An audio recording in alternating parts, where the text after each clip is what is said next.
Hi, good morning Shannon. My name is Mihira. I'm your invigilator for the OET-speaking session on the 16th of July 2023. How are you doing? Hi, good morning. I'm good. Thank you for asking. How about you? Well, I'm great. Can you tell me your full name for the record, please? My full name is Shannon Wayne. And what is your candidate number? My candidate number is 272302723. Okay. Are you taking this test as a doctor? Yes, correct. All right. Can I see your ID, please? Sure. Here it is.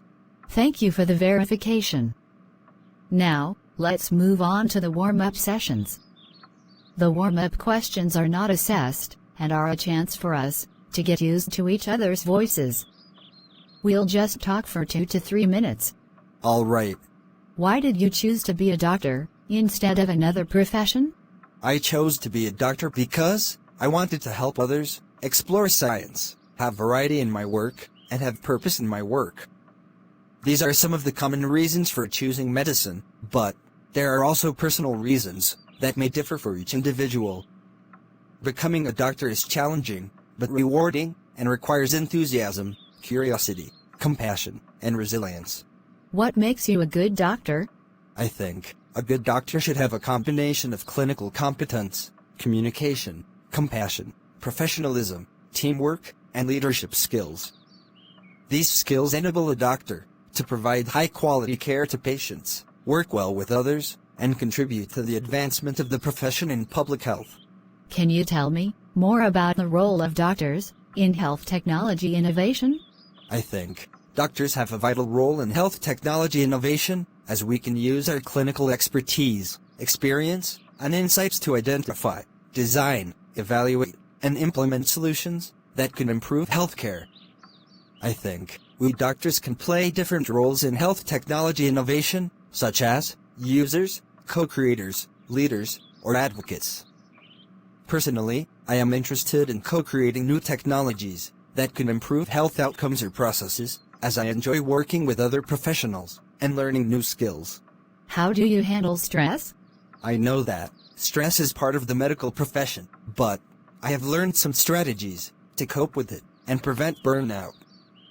For example, I prioritize and delegate tasks to manage my time and energy efficiently and avoid being overwhelmed. I also seek support and feedback from others who understand what I am going through, as this helps me to feel less isolated and more connected. I also practice self-care and wellness activities, such as sleeping well, eating healthy, exercising regularly, meditating, relaxing, and having fun. This helps me to recharge my energy, reduce stress, and enhance my well-being. How important do you think teamwork is in the medical profession, and what are some of the benefits of teamwork for healthcare? I think teamwork is very important in the medical profession, as it can improve the quality, safety, and efficiency of healthcare. Teamwork can improve patient outcomes by reducing errors and complications, and enhancing patient satisfaction and empowerment. Teamwork can also improve professional development by providing opportunities for learning, mentoring, and leadership, and increasing professional satisfaction and retention. Teamwork can also improve organizational performance by enhancing efficiency, productivity, and innovation, and reducing costs, waste, and litigation. Great. Thank you very much for sharing that. So, let's move on to the role plays now. I'll take the part of the patient, or perhaps a relative, and you'll take your professional role. The purpose of the role play is to get evidence of your ability to communicate effectively with patients. Use your ability to fulfill as much of the role play as possible. Do you have any questions? No, Mihira. You have up to 3 minutes to prepare the role play. You will start the role play after that time. I'll let you know when the 3 minutes are up. You can ask me if there is anything you are not sure about, and you can make notes on the role play card if you want to. Here's a pencil for making notes. Thank you, Mihira. You can look at the card during the test, But, you must return it to me at the end of the test. Please start preparing now. Thank you.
Your preparation time is over. You can now start your role play. Don't worry if I stop you when the time is up. Hello Mihira, good to see you again. How are you feeling today? I'm feeling a bit anxious, doctor. I have some questions about my diagnosis. Of course, I'm here to help. What would you like to know? Well, the endocrinologist told me that I have Hashimoto'S Thyroiditis, and that it's a hereditary condition. He said I should inform my 2 children, who are in their 20s. But I'm worried about my privacy. Do I have to tell them? I understand your concern, but your medical records are confidential and only accessible by authorized health professionals. You don't have to tell anyone if you don't want to, but I think it would be beneficial for your children to know. Why? It's not like they can do anything to prevent it. It's a genetic disease that will show up sooner or later. Maybe it's better if they don't know and just enjoy their lives. Well, actually, there are some things they can do to delay or reduce the symptoms of Hashimoto's thyroiditis. For example, they can avoid smoking, alcohol, and stress, and eat a balanced diet with enough iodine and selenium. These can help regulate their thyroid function and immune system. Also, if they know their family history, they can get tested regularly and get an early diagnosis if they develop the condition. Mihira, this can help them get the right treatment and avoid complications. But what about the insurance? Won't they have trouble getting life or health insurance if they disclose their family history of Hashimoto's thyroiditis? That could affect their future plans and opportunities. I can't give you any advice on insurance policies, as they vary, depending on the provider and the country. But, I think, there are more benefits than risk in telling your children. They deserve to know the truth and make informed decisions about their health. Mihira, they might also appreciate your honesty and support. And, you don't have to tell them right away. You can take your time and choose the right moment. I don't know, doctor. It's a hard decision to make. I love my children, and I don't want them to worry or suffer because of me. I understand how you feel, but Mihira, you're not alone in this. There are many people who have Hashimoto's thyroiditis and live normal and fulfilling lives. And there are also professionals who can help you and your children cope with this condition. For example, I can refer you to a genetic counselor who can explain more about the inheritance and implications of Hashimoto's thyroiditis. He or she can also help you decide how and when to tell your children. I haven't heard about it. A genetic counselor. What do they do? I will explain it. The genetic counselor is a health professional who specializes in providing information and support to people who have or are at risk of having genetic conditions. They can help you understand the nature and causes of Hashimoto's thyroiditis, the chances of passing it on to your children, the options for testing and treatment, and the emotional and social aspects of living with this condition. Oh, I see. That sounds helpful. Maybe I should talk to one before I make up my mind. I think that's a good idea. Would you like me to make an appointment for you? Yes, please.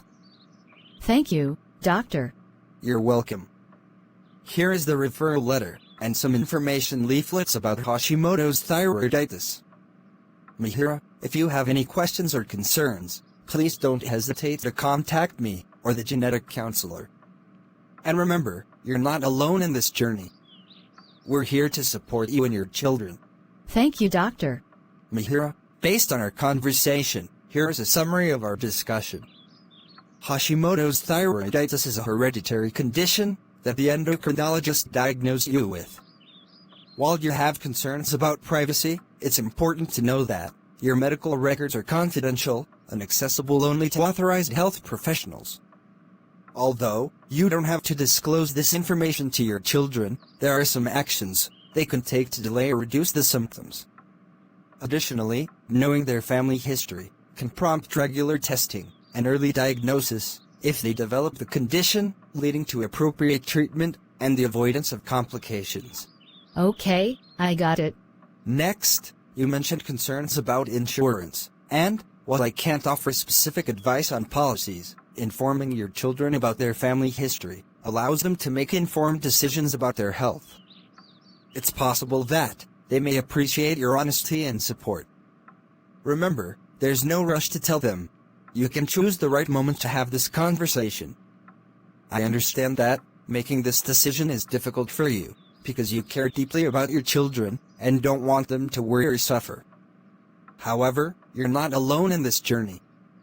Many people live normal lives with Hashimoto's thyroiditis, and there are professionals, such as genetic counselors, who specialize in providing information and support for genetic conditions. Once again, I would like to remind you, we are here to support you and your children throughout this process.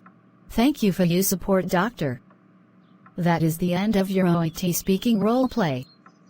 All the best. Thank you. Thank you for watching. Please, like this video and encourage us. Subscribe and stay tuned for more videos. Kindly comment your suggestions and help us do better.